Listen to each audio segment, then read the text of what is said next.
Halo semua, aku Rizal dari Departemen Fisika Universitas Negeri Malang. Nah, di sekitar kita sudah banyak teknologi dari bahan-bahan semikonduktor, misalnya seperti IC, transistor, LED, fotodetektor, sel surya, laser, dan lain-lain. Tapi dalam video ini, aku akan membahas tentang penggunaan SiO2 atau silikon dioksida dalam pembuatan sel surya. Langkah pertama, kita hadapkan silikon dengan O2 dengan temperatur suhu 700 sampai 1200 derajat Celcius. Ini bertujuan untuk membuat oksida kering dan basah. Oksida kering sendiri digunakan untuk membentuk lapisan tipis, sedangkan oksida basah digunakan untuk lapisan yang lebih tebal. Permukaan atas wafer sendiri dilapisi dengan bahan pekat cahaya UV yang disebut dengan fotoresis. Fotoresis cair diletakkan pada wafer, lalu diputar dengan kecepatan tinggi untuk menghasilkan lapisan tipis dan seragam. Setelah itu, wafer dipanggang dengan suhu sekitar 90 derajat Celcius untuk mengeluarkan pelarut dari resis. Selanjutnya yaitu dengan mengekspos resis melalui photomask dan sistem lensa reduksi presisi tinggi menggunakan sinar UV.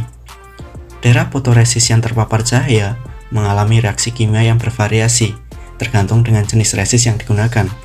Pada resis negatif, daerah yang terkena cahaya terpolimerisasi dan lebih sulit larut, sedangkan resis positif mengandung zat penstabil yang memperlambat laju pelarutan resis.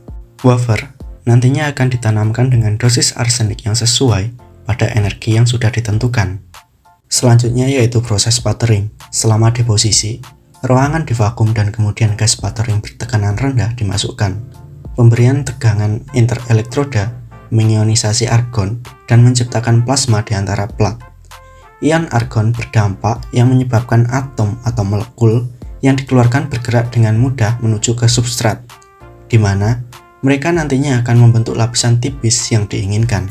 Kemudian dilakukan pembuatan pola pada logam, lalu annealing pada suhu rendah sekitar kurang dari 450 derajat Celcius dilakukan untuk menghasilkan kontak resistansi rendah antara aluminium dan SiO2.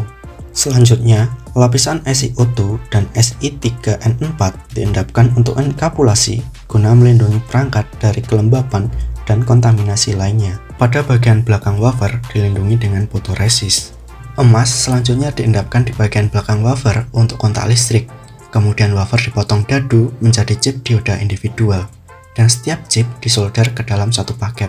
Nah, kurang lebih seperti itu guys, langkah pembuatan sel surya. Terima kasih sudah menonton.